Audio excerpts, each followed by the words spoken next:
What I do is inconsequential. Why I do what I do is I get to shorten people's journeys every day. What I love about our hospitality industry is that it's our mission to make people feel cared for while on their journeys. Together, we'll explore what hospitality means in the built environment, in business, and in our daily lives. I'm Dan Ryan, and this is Defining Hospitality. Today's guest is someone we've had on the show before. He's a hospitality veteran who has brought his skills to numerous hotels and restaurants. He's an innovator who constantly elevates the companies he works for.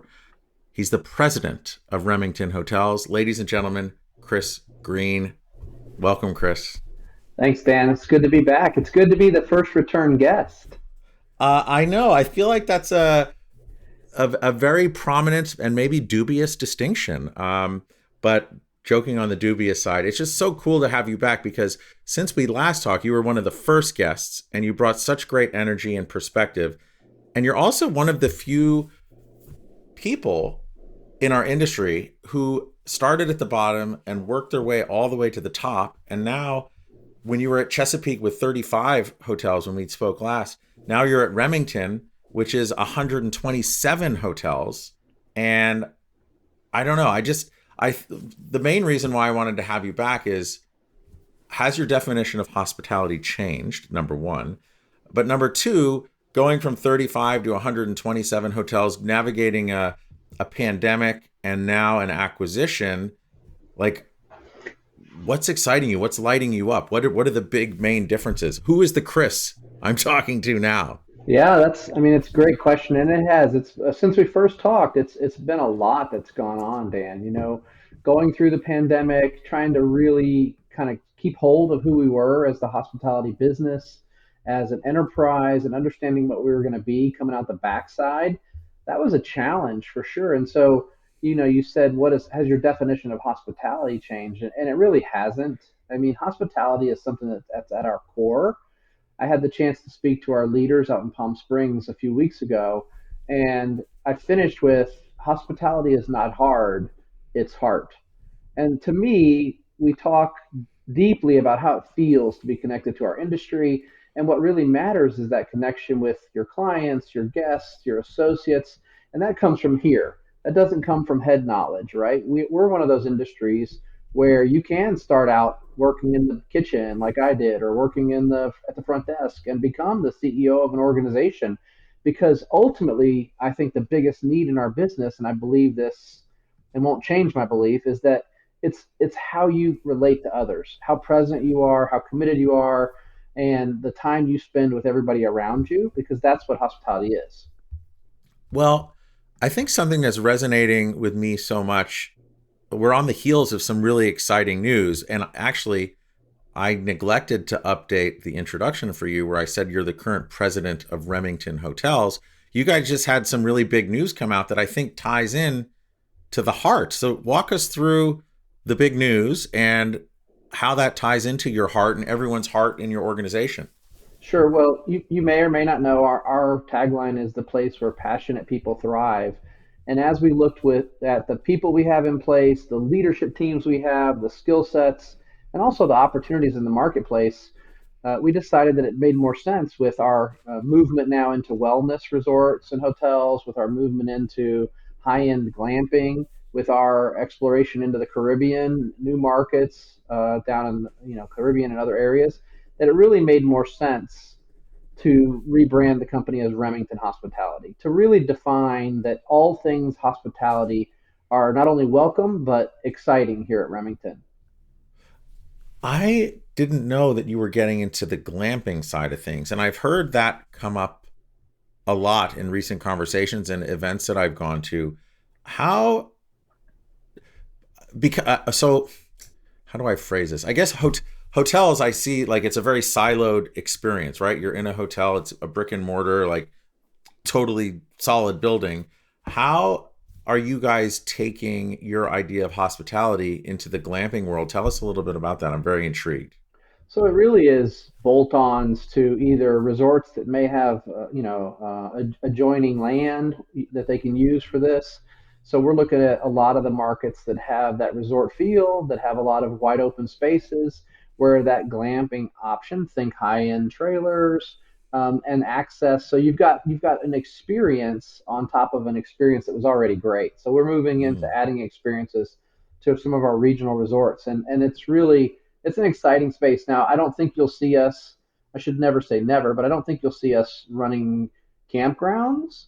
But these are additional experiences at a lot of our current locations that have additional land use available. Wow. And do you have active projects that you're looking to expand that into? Or is it one of those you're looking at your whole portfolio of 127 hotels and you're just looking at, okay, who has some suitable space that we can have a different experience of travel or hospitality at? No, we actually have some projects that we're working on now. So you'll see some of these coming out in the next, or some announcements, I would imagine, in the next 9 to 12 months. These take a little time because you've got to make sure you've got the right land use rights, et cetera. But we are working on them now. It's not just a vision; it's something that's going to be happening. Oh, that's super exciting. Yeah, we're excited about it. Yeah, and so varied. And I guess that, going back to that idea of heart, and it's not hard, it's heart. One of the things that struck me from round one conversation, and you just lit up and just went on and on about it, was this idea of river guide management, right? So you're navigating the raft or the ship and all of your team paddling in the right directions, making it over rapids, and we just went through some crazy ass rapids. Yeah, oh yeah.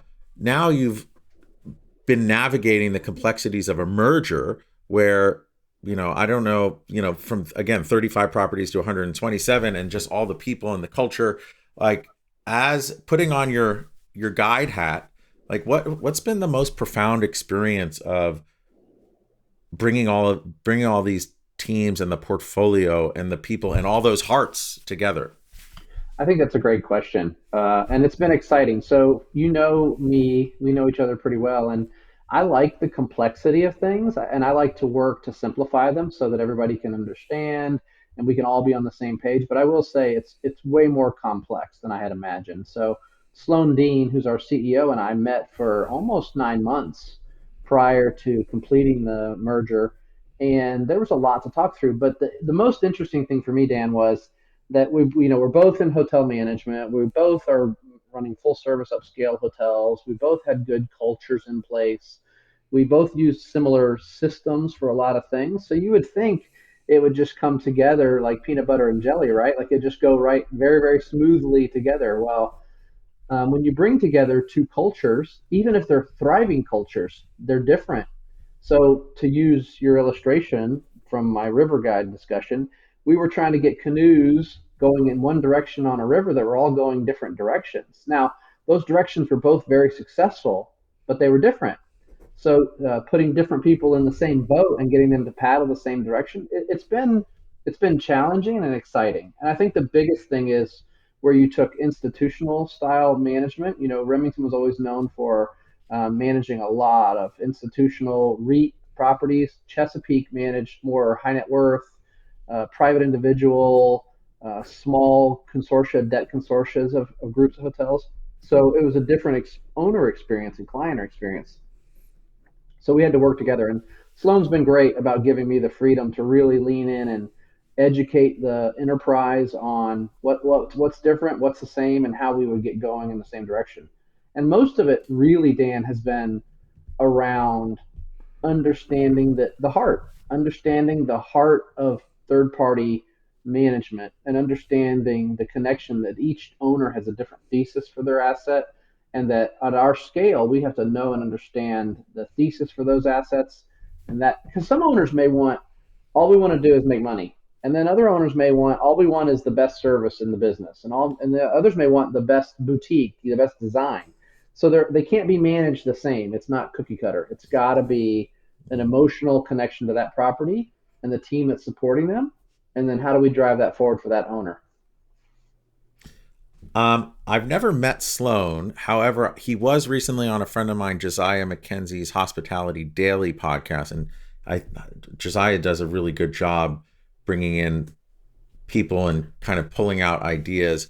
But one of the things that I'm intrigued by with any kind of merger and acquisition that I've seen from afar is how do you how, I know that you're saying you're dealing with the heart, but with you and Sloan, how did you guys kind of come to the table through all the talks and kind of divvy up each team's or each person's roles and responsibilities, and how have you guys been using your hearts to navigate any of the bumps that may have come up going down that river?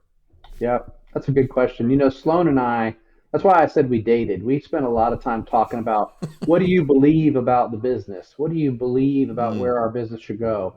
Because those are the foundational things. I mean, I can tell you that our merger was not about economics and it was not about scale. It was about, do these two companies fit together, and can, Sloan had to ask himself, can I exist with Chris, and can Chris exist with Sloan? Because we were at the time kind of the curators of each of our cultures, right? And so, hmm there's a little bit of ego around that. And what I, in most companies, and for us, neither one of us really are ego driven. So it's like, okay, what was better at Chesapeake? Bring that. What was better at Remington? Bring that. And Sloan has been great about being open to, okay, whatever's better for the enterprise, that's what we're going to do. And I think that's what's made it easier. The other thing is, and I like to kid him, he's a young CEO. I think he's 41, I believe, and he's very, very forward thinking, very open to new ideas, very open to a long view, and he has really been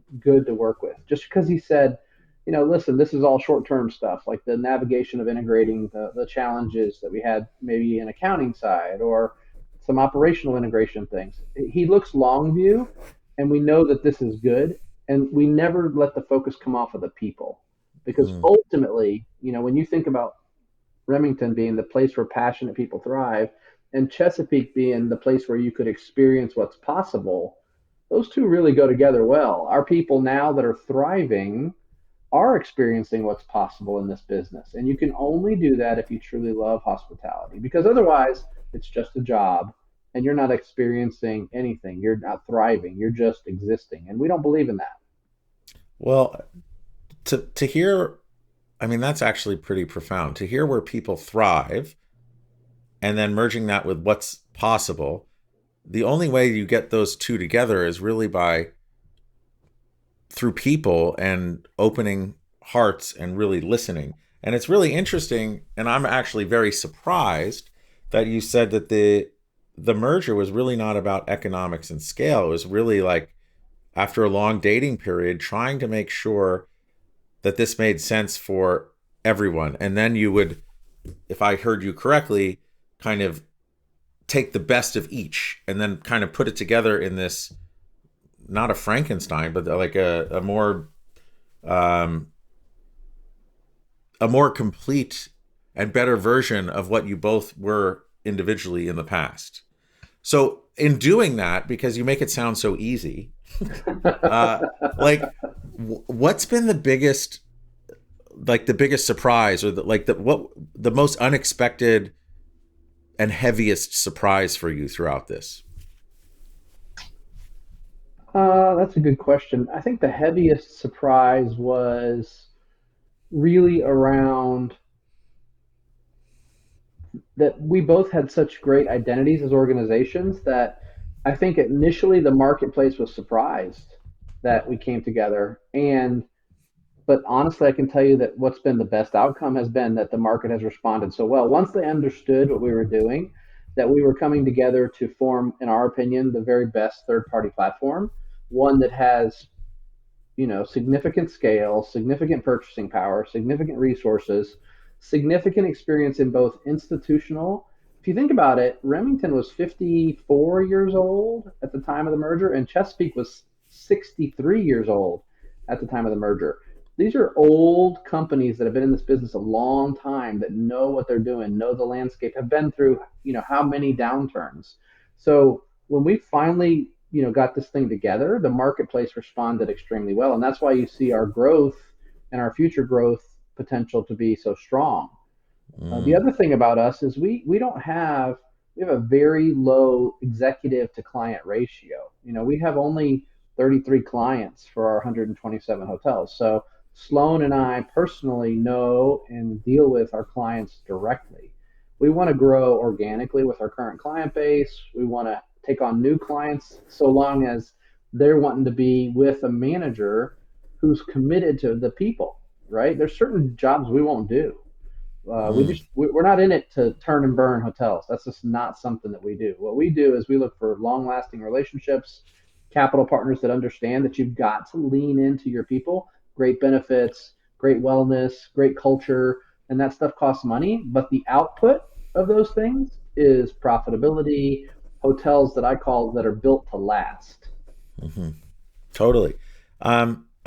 So as you said, I'm actually surprised. 127 hotels, only 33 clients, and then you use the words organic growth. I recently had a conversation with, I don't know if you know Sarah Eustis from Main Street Hospitality.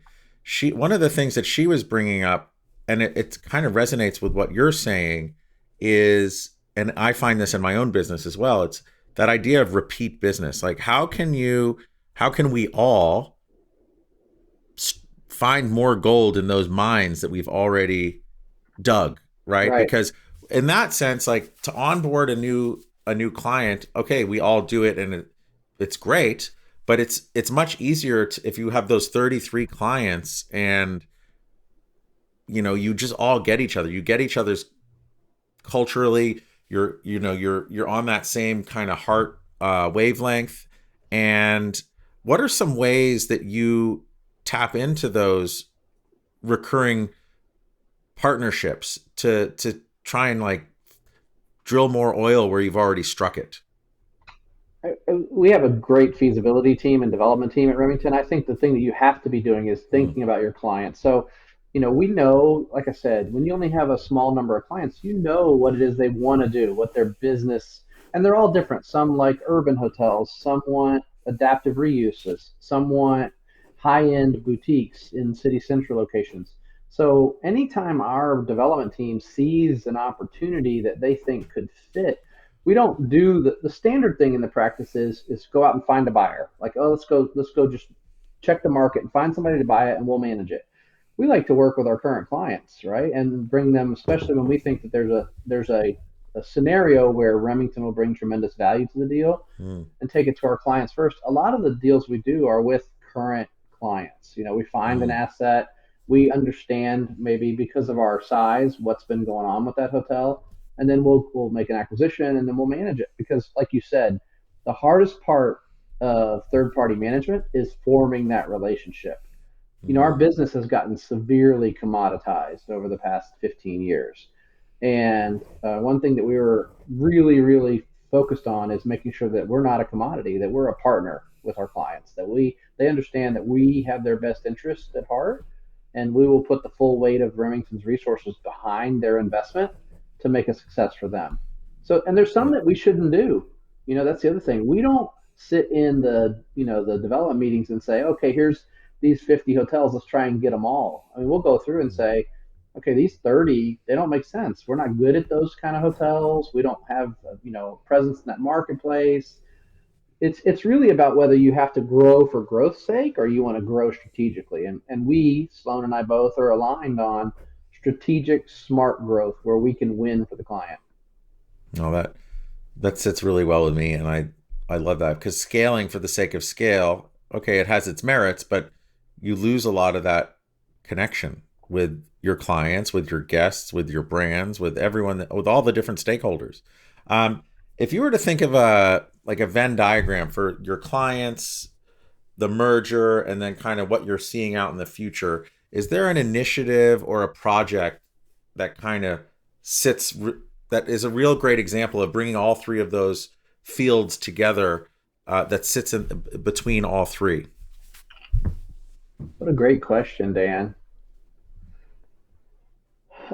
So this is not a current client, but they were referred by a current client. So when you think about, right, that's the best possible thing that can happen is, hey, we love Remington. We know you're doing this project, and so we're going to recommend Remington because we think they'd be a great fit. It makes a lot of Mm-hmm. things easier. It makes the pitch process easier because you've already got kind of some credibility with the client.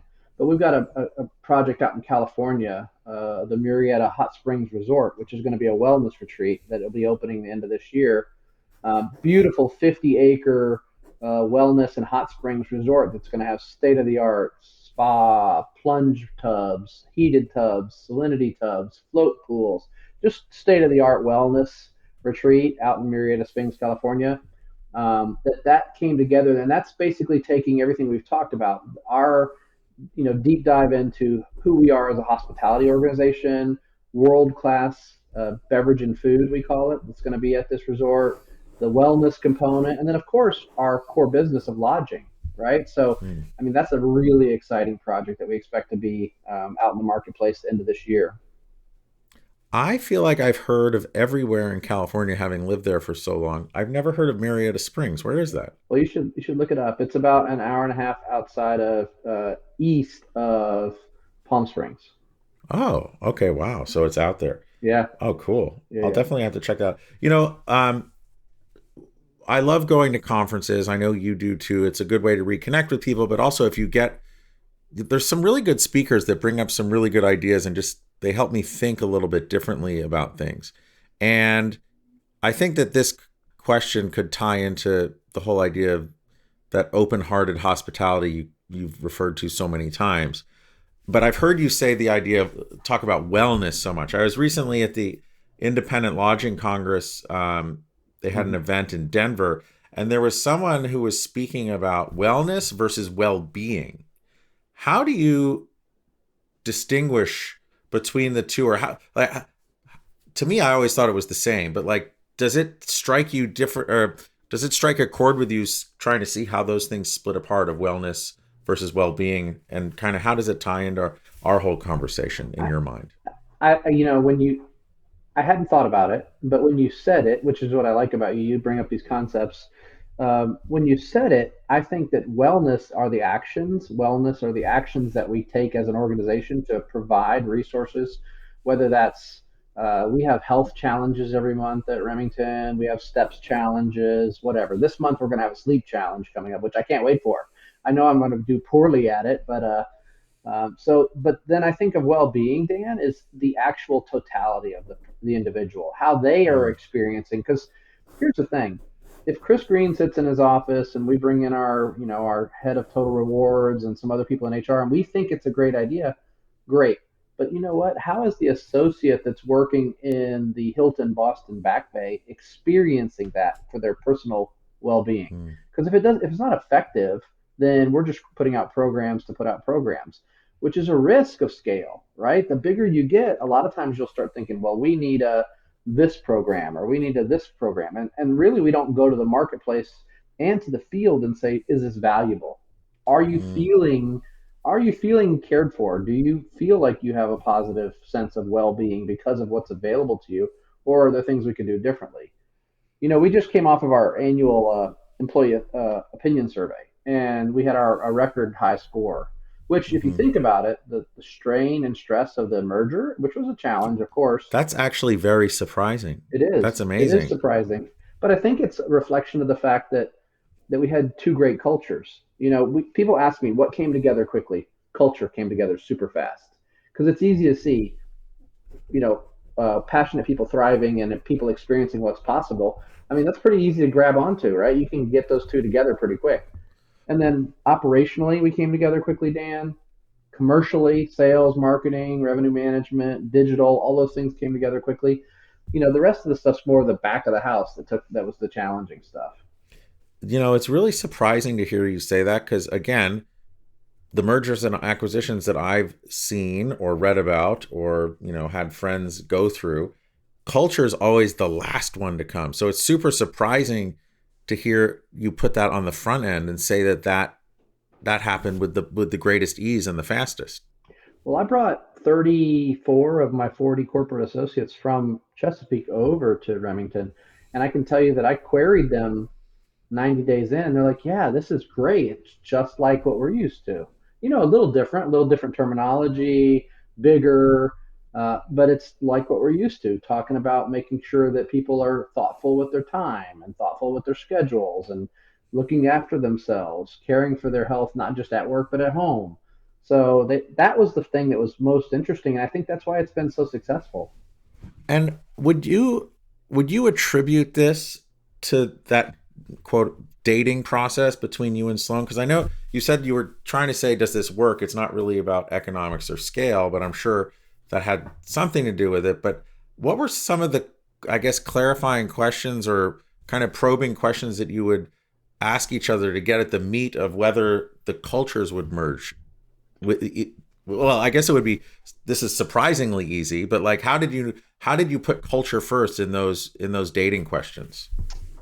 Well, it started there. Well, two things. One, um, we weren't going to do a deal with anybody who was after it for purely economic reasons, right? We cared too much about our clients because, we talk a lot about the associates and the culture at our company, but our clients also understood what it meant to experience what's possible, right? That we believed as an organization that we could peer out a little bit past the horizon, and we didn't see a wall or the horizon. We saw what's over the horizon. And so for our clients, we worked hard to make sure that was the truth for them. And you can sense that, you can feel that. And so it was important to me. You got to remember, I'm putting, a 30 plus year career and my word. When I shake hands with somebody to do a deal to manage their hotel, I tell them basically I'm going to care for this and it's my responsibility. So we were taking all of their hotels and moving them over under the care of someone else. I had to be pretty sure that it was going to be a very, very similar experience, or else it wasn't going to work. They couldn't go from, a close, I would say, personal relationship type, what's that relationship banker type feel to a Mm, cold, send your reports here, you'll get your reports in the mail. That would never have worked for our client base. So we worked on that a lot. And, Sloan was open. It was interesting how much we talked about things like health benefits and culture programs and training and development for staff and growth opportunities for staff. And when you think about it, that we spent all this time on those things, and then we spent a lot less time on, okay, what are the economics of this deal, or what about this hotel, or the contract length here. We just didn't spend a ton of time on. I'm not saying we weren't careful, but we spent all our time making sure that the heart of the two companies was beating synonymously. And if it mm, wasn't, we were probably going to have trouble for sure. If you hmm. think about it, Dan, it's very unlikely that I'm still here if our cultures didn't come together. Does that make sense? Because if Sloan and I didn't have kind of lockstep on what culture meant, I mean, it'd be very easy to see how that could those part, and that's what you normally see in mergers, right? Is the head person will come from one, come over for a little while, and then all of a sudden they retire. So, Mm. that's not the case here. Or they want to spend more time with their family. Yes. um, so okay, coming off. Okay, so you've merged. You've put your heart first. You put culture first. It's the results are showing. Um, and I love also like that actions versus the results, right? So the actions were you did this dating, um, you put culture first, you've merged, now you're kind of trailblazing into the future. The results would then be highest employee rating, cultures are humming. You're like in this really you've combined and created this really awesome platform. So as you're looking at where you sit right now and as you're looking forward, what's exciting you the most about what's downriver from you? So that's an easy answer. Well, first of all, I'm really excited about our Caribbean opportunities. I've never done business in the Caribbean, and I've traveled to the Caribbean, and I've always said I would love to do business there. So we've got some great opportunities in the Caribbean that I think will come to fruition here very soon. I also am excited about the move into wellness resorts and retreats. I love that space. I love the idea of combining hospitality with an experience that's not something we're used to. So, taking care of yourself, taking a break. I think we learned that through the pandemic that we've got to reset and recenter, which is why you've seen all these people buying campers and traveling and taking their vacation and working remote. And I think that's just an amazing space to be in. And also just selfishly, right? I'm pretty far down the road in my career. So what excites me is people that I look into our organization that are excited about where Remington is headed, and that people are going to have opportunities to be vice president of the Caribbean or the head of commercial for the Caribbean, or these really cool jobs with an organization that cares for its people and is going to continue Mm, to thrive and continue to grow. So for me, I can confidently go. Like I was last week or 2 weeks ago, I was out in gosh, where was I? In San Francisco, and visited a hotel. Sorry, San Diego, and the Marriott San Diego. And I saw the team there, and I just got to talk to the team. And you had all these line level associates that they have these goals and hopes. And when you work for a company where you know those hopes are realistic, it just feels good. So for mm, me, as I wind up my career over however many of the next, whatever years, 10 years or so, I can feel confident that I'm someplace where the people who are following behind have not only the same opportunity I have, but better. mm. Wow. Okay. So, I mean, and that just fully fits in with everything that we've spoken about in the past, where it's, again, it's putting those people first and it's leaving that positive impact. Um, so one of the things I usually ask people when they're on for the first time, again, you're the first return guest. It's first round two. Um, Usually, I'll ask people to go back to some earlier time in their life and give them self advice. So I'm not going to do that with you. What I'm going to do with you, I want to go back to August 2021, which is when we spoke in round two, and think about. So just put yourself in that spot right now, August 21, and think about all the things that have changed between when we spoke back then to where you are now. Do you have any advice for yourself based on what you've learned and what you've seen bringing all of these cultures and hearts together? What a great question. So the first part of that question is really hard. If you think about August of 21, if that's when we spoke first, that was when we started talking about the Remington merger. So that was actually the month, August, that I started talking about it. And then we ended up closing in April. Um, but I think if I looked back, I would say you need to pace yourself, Chris. I have this. I have a strong sense of responsibility to my team and to my organization and to the industry, and so I put a lot on my shoulders. And not one person can do it all, right? And that's a little bit. Uh, it's a bad way to be, but I do. It's self-imposed pressure. And I Mm, think the advice I would give myself is to take a breather and continue to do where your heart leads you, my heart, because and that is where you hear me saying, right? I think that I'm thankful for everything I've learned. I have unbelievable experience, and now it's my job to pour that experience back into the company and the people around me. I think that that's where my value lies now, right? Not can I break down a P&L, or can I figure out an operational challenge, which I do on a daily basis. But the value lies in using this experience and this um, gift I've been given over all these years of opportunities to pour back into our organization. And I want to light that fire for everybody else, because here's the thing, and this is so simple. For all you operators out there, take note. You can manage numbers and manage numbers and manage numbers, and eventually you'll get your business down to where you can handle it. For me, the thing that matters the most is the people, because ultimately the people, when they're cared for and they feel heard and they feel valued, managing numbers becomes unbelievably easy. I can tell you that my last few assignments as a general manager, which is, I'm embarrassed to say, I think my last GM job was around '07. oh, I Um, was going to say 40 years ago. yeah, but I mean, that's still 16 years. It's scary.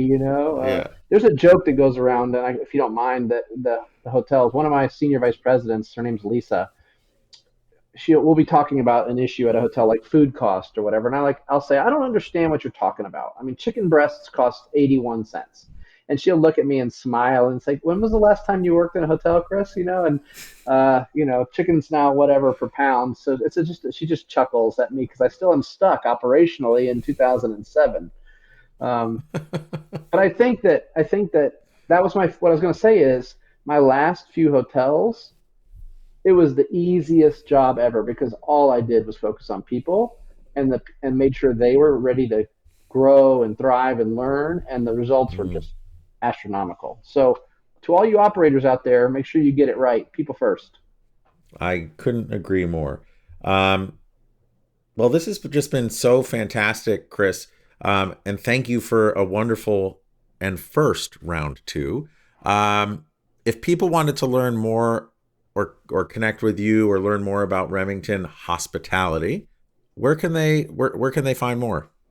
You can always find us really easily on the web at our new web address, remingtonhospitality.com. And I'm super easy to find. Hit me up on LinkedIn if you want to connect. I connect with pretty much everybody who reaches out. I want to, like I said, pour into the hospitality community and our business.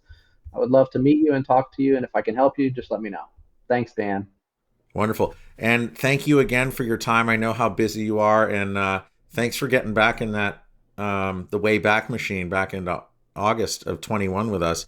And it's kind of cool to hear that that's where the dating started, and then it was the following April that the merger happened. So it's just really exciting to, in some small way, have been a part of that, and to see your transformation and the company's transformations and mergers. So thank you, thank you, thank you. Of course. And I also want to thank our listeners. Without you, we wouldn't get such great guests like Chris back for round two. And if this has changed your idea of hospitality and leading with the heart, please pass this along. It's all by word of mouth, and we appreciate all of you listening and growing our listenership every single week. So thank you, thank you, thank you.